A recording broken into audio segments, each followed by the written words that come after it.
10 horas em ponto, pelo horário de Brasília. Ótima quinta-feira a todos e fique ligado com a gente porque agora você acompanha notícias do Brasil e do mundo. O governo federal liberou 1 bilhão em crédito extraordinário para as ações contra o garimpo ilegal e atendimento das comunidades na terra indígena Yanomami, em Roraima. As mortes na região cresceram quase 6% em um ano. Nesta quarta-feira foi publicado no Diário Oficial da União uma medida provisória editada pelo presidente Luiz Inácio Lula da Silva, liberando valor para ações contra o garimpo ilegal e atendimento das comunidades Yanomami, em Roraima. De acordo com a Agência Brasil, o governo definiu que o montante vai ser dividido em 7 ministérios, com a maior parte do orçamento alocada no Ministério dos Povos Indígenas, R$ 455 milhões, seguido da pasta da Defesa, com 310 milhões. Maior área indígena do país, a terra Yanomami fica na fronteira do Brasil com a Venezuela e conta com a presença de bases militares em seu interior.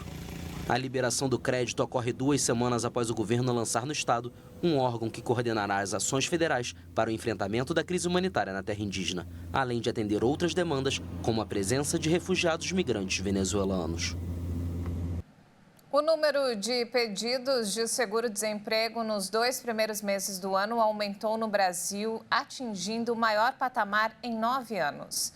Segundo o Ministério do Trabalho e Emprego, entre janeiro e fevereiro deste ano, o total de pedidos foi de 1.200.000, uma alta de 8% em comparação com o mesmo período de 2023, que teve 1.100.000 solicitações. O total pago no primeiro bimestre deste ano foi de 7 bilhões e 300 milhões de reais, uma alta de quase 20% em comparação com o mesmo período de 2023. E olha só, os consumidores brasileiros gastaram mais de 6 bilhões de reais em encomendas internacionais em 2023. O valor representa mais que o dobro dos gastos do ano anterior. Os consumidores brasileiros gastaram 6 bilhões e 420 milhões de reais em um total de pouco mais de 210 milhões de encomendas internacionais em 2023. Segundo a Receita Federal, a maior parte dos pacotes não sofreu tributação, isto é, não precisou pagar impostos, taxas ou contribuições. Em 2022, foram gastos cerca de 2 bilhões e 570 milhões de reais em 178 milhões de compras do exterior. Desde agosto do ano passado, estão valendo novas regras para compras internacionais por meio dos chamados marketplaces, que englobam sites do exterior ou aplicativos em que não há cobrança do imposto de importação para encomendas abaixo de $50. Desde que as empresas façam adesão a um programa de conformidade chamado de remessa conforme. Com o novo programa, a Receita Federal informou que houve um aumento expressivo de 1,596% no total de declarações de importação das remessas postais pelos Correios em 2023. O número de declarações de importação saltou de 3 milhões e 410 mil em 2022 para 57 milhões e 830 mil em 2023. E nos destaques internacionais, a ONU vai criar uma ponte aérea humanitária entre a República Dominicana e o Haiti. O objetivo é permitir o fluxo, a entrada e saída de ajuda ao país afetado por uma enorme crise. A ONU também informou que parte de seu pessoal seria realocado temporariamente fora do Haiti e que era esperada a chegada de outro pessoal de crise. Partidos políticos e personalidades do Haiti se esforçavam nesta quarta-feira para pactuar a composição do Conselho Presidencial de Transição, que substituirá o governo do primeiro-ministro demissionário, Ariel Henry. O objetivo é tentar dar alguma estabilidade ao país caribenho. A tarefa é complicada pelo curto prazo exigido pela comunidade internacional e a necessidade de distribuir os 7 membros do Conselho entre partidos políticos diferentes e o setor privado. Mas a maioria desses partidos ainda não apresentou candidatos, enquanto seguem as conversações. O êxito ou não das novas autoridades vai depender em grande parte da capacidade de restabelecer a segurança em um país submetido a poderosos grupos armados.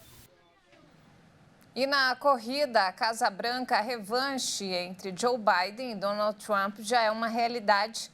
mas a disputa levanta questionamentos sobre o futuro. Meses antes do grande dia, os americanos se mostram bastante polarizados. Um dia após o presidente americano Joe Biden e o ex-presidente Donald Trump conquistarem delegados suficientes para serem candidatos democrata e republicano, respectivamente, à Casa Branca, os americanos comentaram as expectativas para as eleições de novembro. Não amo nenhum dos dois candidatos que temos, mas acho que o mais importante é a nossa instituição que temos nos Estados Unidos. E ela vai sobreviver, independentemente dos candidatos que tivermos. E acho que essa é a grande coisa por aqui.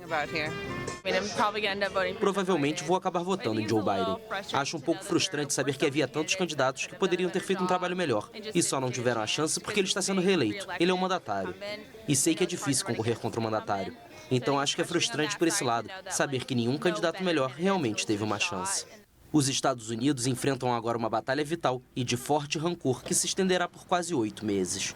Em uma prévia do fogo cruzado que está por vir, ambos se atacaram mutuamente após a confirmação de suas candidaturas. Biden criticou a promessa de Trump de perdoar seus apoiadores que invadiram o Capitólio em 6 de janeiro de 2021 e afirmou que esses militantes colocaram uma adaga no pescoço da democracia americana. O democrata também comparou o rival aos nazistas por sua dura retórica contra os imigrantes. Trump respondeu às declarações, chamando Biden de o pior, mais incompetente, corrupto e destrutivo presidente da história dos Estados Unidos nas redes sociais. O ex-presidente constantemente mira a idade do oponente, de 81 anos, apesar de ser apenas 4 anos mais jovem que Biden. O Parlamento Europeu adotou uma lei que regulamenta o uso da inteligência artificial. Um gabinete deve ser criado para fiscalizar o uso desse recurso e a aplicação de multas. No plenário, a lei obteve amplo apoio e foi aprovada por 523 votos a favor, 46 contra e 49 abstenções. O projeto de lei, considerado inédito no mundo, foi apresentado pela Comissão Europeia, braço executivo da União Europeia, em abril de 2021. Mas o surgimento no final de 2022 do ChatGPT da empresa californiana OpenAI, capaz de escrever dissertações, poemas ou fazer traduções em segundos, deu uma nova dimensão ao projeto. Este sistema revelou o enorme potencial da inteligência artificial, mas também expôs os seus riscos. A difusão de fotos ou vídeos falsos destacou o perigo da manipulação da opinião pública. Após a votação desta quarta-feira, espera-se que os 27 países do bloco apoiem esta lei em abril e que o texto será publicado no Diário Oficial da União Europeia em maio. O veto ao uso das formas de inteligência artificial consideradas de alto risco será aplicado no final deste ano e as regras para a chamada inteligência artificial generativa, como o ChatGPT, serão aplicadas 12 meses após a ratificação da norma. Mais informações do Brasil e do mundo daqui a pouco, às 11 horas da manhã. Não saia daí. Um ótimo dia para você.